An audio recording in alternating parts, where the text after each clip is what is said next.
فصل کی نیلامی کیسے ہو؟ کھڑی فصل اور پڑی فصل کی نیلامی کیسے؟ کیا نیلامی کرانے والا بھی پراپرٹی کو خرید سکتا؟ ان ساری باتوں کو جانیں گے آج کی اس ویڈیو کے اندر، تو ویڈیو کو اینڈ تک دیکھیے، لائک کیجیے، شیئر کیجیے اور چینل کو سبسکرائب کرنا نہ بھولیں۔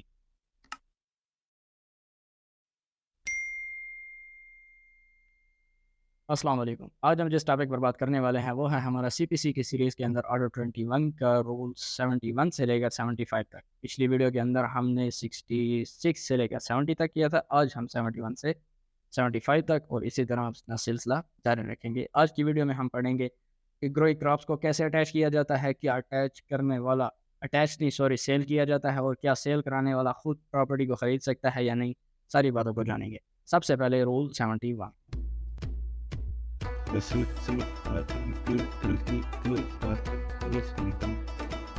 رول 71 کے اندر بتایا گیا ہے defaulting purchaser answerable for loss on re cell.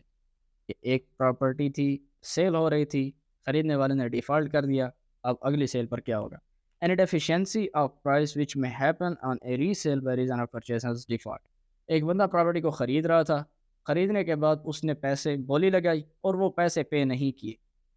اور اب اس کے بعد اس پراپرٹی کو دوبارہ سیل کرنا ہے، تو اب ری سیل کے اوپر جو بھی خرچہ آئے گا وہ یہ بندہ پے کرے گا جس نے پہلے خریدنے سے انکار کر دیا ہے۔ And all expenses attending such resale shall be certified to the court or to the collector or subordinate of the collector۔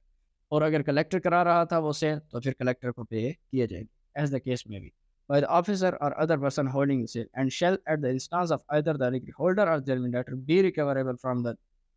defaulting purchaser under the provisions relating to the execution of a decree for the payment of money۔ اور degree holder یا judgment debtor دونوں کی application کے اوپر یہ بھی عدالت کر سکتی ہے کہ جو اب وہ پراپرٹی کی ری سیل کے اوپر خرچہ آنا ہے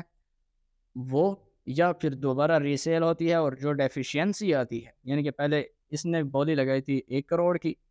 اور اب اس نے نہیں خریدی تھی، اور اب دوسری بار بولی لگ رہی ہے 50 لاکھ کی، تو اوپر والا 50 لاکھ بھی یہ پے کرے گا، ری سیل کے اوپر جو خرچہ آئے گا وہ بھی یہ پے کرے گا، کیونکہ اس نے پہلے سیل میں خرابی پیدا کی ہے، سیل ہو رہی تھی، اس نے سیل کے لیے بولی لگا کے اور اس کو خریدا نہیں ہے، اور یہ ساری رقم اس سے ایسے بھی نکلوائی جا سکتی ہے، اس سے ایسے ریکور کی جائے گی جیسے اس کے خلاف پیمنٹ آف منی کی ڈگری آ گئی۔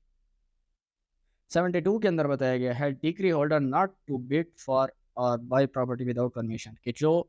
ڈگری ہولڈر ہے وہ نہیں خرید سکتا، اور خرید سکتا ہے تو کن صورتوں میں پڑھتے ہیں۔ No holder of a degree in execution of which property is sold shall without express permission of the court bid or purchase the property۔ کہ جو ڈگری ہولڈر ہے جس کے لیے سیل کی جا رہی ہے وہ اس پراپرٹی کو نہیں خرید سکتا، ہاں خریدنا چاہتا ہے تو عدالت کی پرمیشن لے کر پھر خرید سکتا ہے۔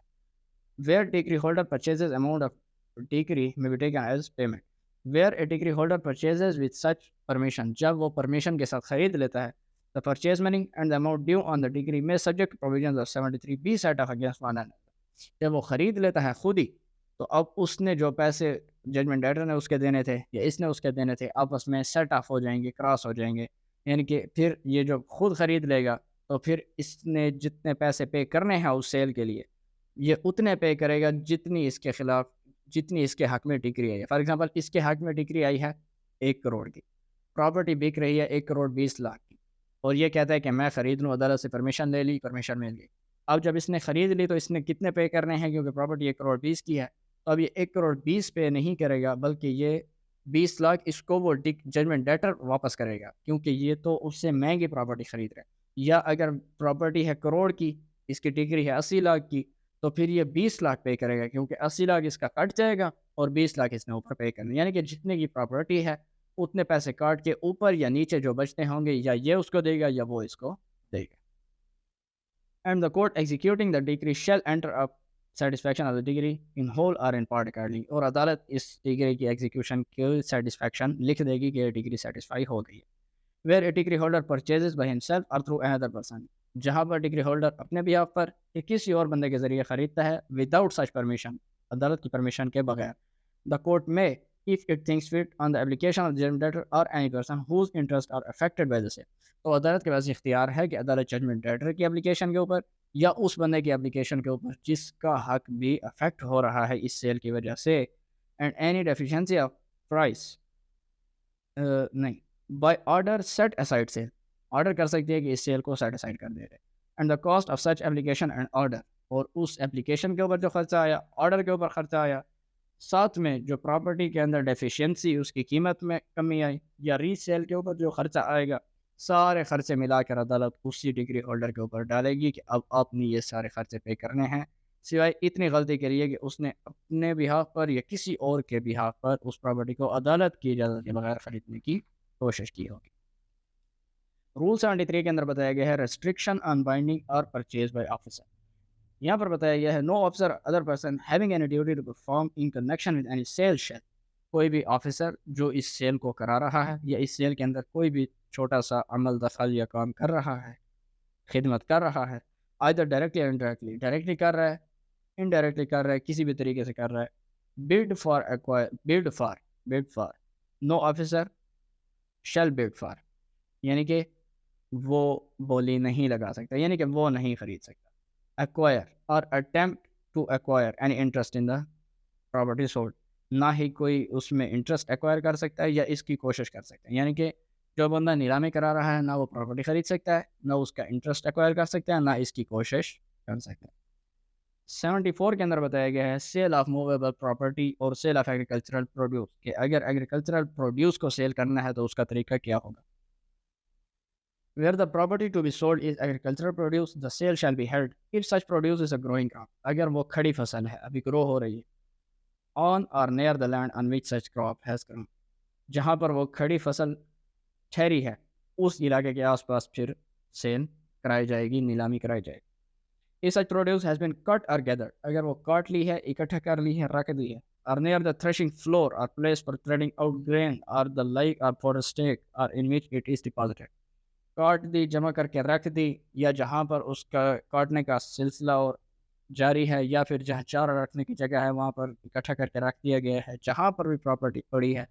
اسی کے آس پاس اس کو سیل کرایا جائے گا. provided that the court may direct the sale to be held at the nearest place of the public resort، اگر عدالت سمجھتی ہے کہ گنجان آبادی میں پبلک ریزورٹ کے اوپر جہاں پر آبادی ہو وہاں پر کرانی چاہیے، ضروری ہے اور فائدہ ہے، تو پھر عدالت وہاں کرائے گی. If it is of the opinion that the produce is likely to sell or gather advantage، یعنی کہ جو اس کی پروڈیوس کا جو رقم آئے گی اس میں فائدہ ہوگا تو پھر پبلک ریزارٹ پر کرا دے. where on produce being up for sale، جہاں پر یہ property where on the produce being put up for sale، جہاں پر یہ سیل کے لیے لگا دی گئی، اب کیا ہوگا، سیل شروع ہو گئی. a fair price in the estimation of the person holding the sale is not offered،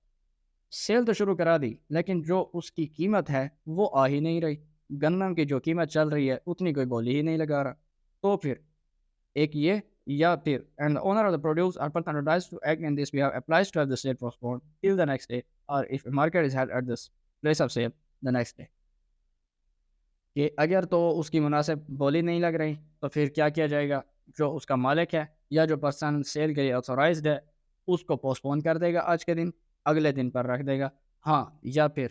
ایسا ہے کہ اگلے دن نہیں، 2 دن کے بعد منڈی لگنی ہے، بازار لگنا ہے، وہاں پر ریٹ اچھا مل جائے گا تو پھر 2 دن کے لیے ملتوی کر دیا جائے گا. The sale shall be postponed accordingly and shall be then completed. Whatever price may be offered for the product. اور جب ایک دن پوسٹ پون کر دی دوسرے دن کے لیے، اب دوسرے دن جتنی بھی قیمت لگے گی اسی دن کی جائے گی اور لازمی اس کو بیچا جائے گا. اس کے بعد رول 75 کے اندر بتایا گیا ہے کہ where the property to be sold is a growing crop، ٹھیک ہے، and the crop from its nature admits of being stored and has not been yet stored، ایک ایسی پراپرٹی ہے، ایسی پروڈیوس ہے جو کھڑی فصل ہے